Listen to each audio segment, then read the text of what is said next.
2020 is shaping up to be a pretty big year for Apple, as there are several refreshes that are rumored to be released under their many product line. Surprisingly, in terms of their phones, it's looking like a real possibility that their first phone of 2020 will be the successor to the budget-friendly iPhone SE. The thing is, though, we don't actually know if it's going to be called the iPhone SE. We just know that it's likely going to be the budget phone of the Apple iPhone line.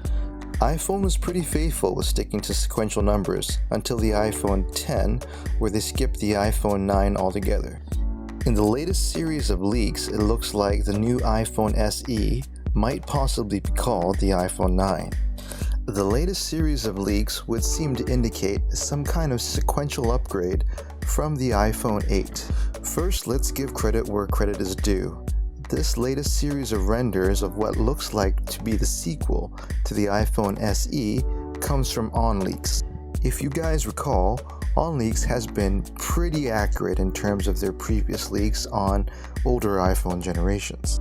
These latest rounds of leaks give us a pretty clear picture of what this iPhone sequel is going to look like. The design of the iPhone SE2 looks to have a frosted back design, much like the iPhone 8. Of course, the biggest deal about the glass back design, as it was when the iPhone 8 was introduced, is wireless charging.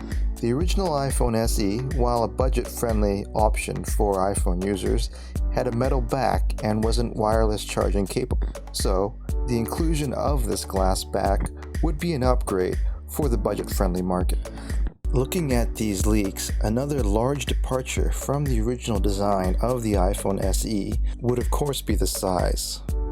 If this sequel is indeed to be the same size as the iPhone 8, then the phone size and the screen size would be much larger than the iPhone SE. The original iPhone SE had a 4-inch screen and was the same footprint as the iPhone 5 and 5S.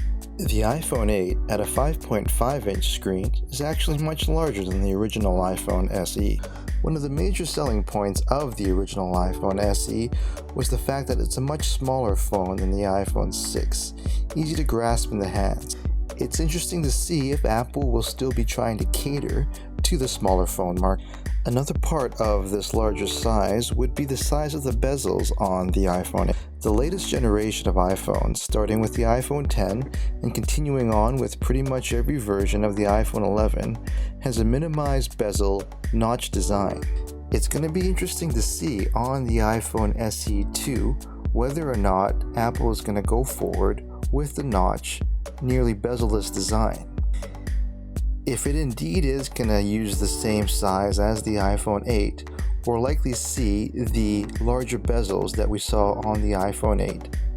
I myself think it would be a good move by Apple to go with the bezels and the design on the iPhone 8. The iPhone X and the iPhone 11, with their larger screen-to-body ratios, is targeting the premium sector of the market.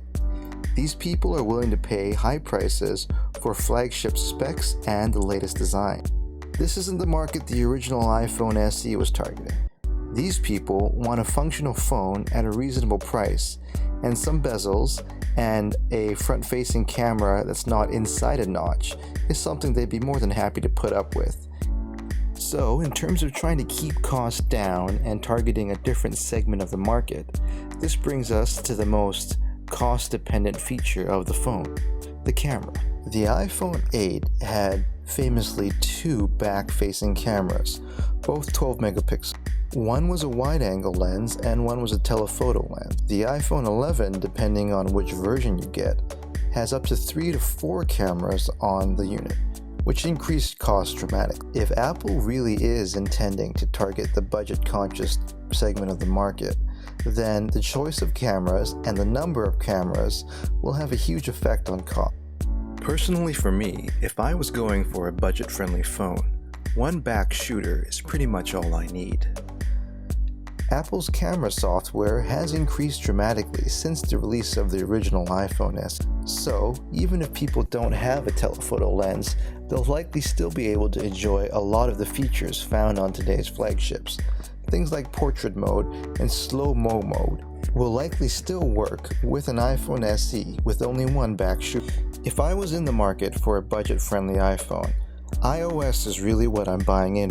The camera will likely be somewhat competitive with the current generations of phones, and I'd be happy just with anything Apple can offer. So for me, if these latest series of leaks turns out to be the actual iPhone, then I wouldn't really mind having just one back camera. So those are my thoughts on the upcoming iPhone SE. What do you think?